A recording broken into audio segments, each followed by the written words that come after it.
Lahat naman siguro tayo napanood na mga videos ni Saldico. Ang tanong ng lahat, credible ba ang statements niya? In other words, dapat ba siyang paniwalaan? Well, hindi siya credible kasi itong mga pahayag ni Saldico, wala siyang tinatawag na probative value.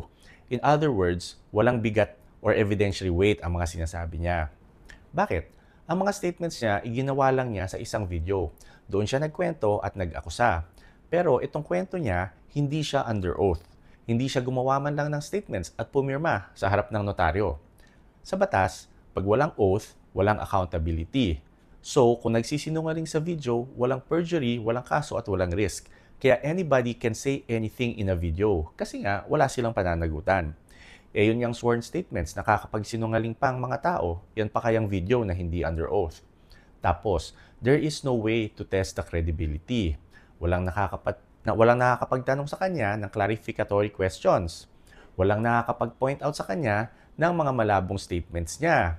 Wala ring nakakapag-check kung consistent siya under pressure, kung tinanong siya ng paulit-ulit. Wala ring nakakapag-observe ng kanyang demeanor. Higit sa lahat, walang nakakapag-challenge sa mga statements niya. Kasi nga, video lang. Kung gusto niyang seryosohin ang mga sinabi niya, dapat umuwi siya, gumawa ng sworn statement, isubmit sa DOJ or sa Ombudsman or kahit sa Senate. Until then, hindi dapat ito siniseryoso. Hindi kasi testimony ito. Video rant lang siya.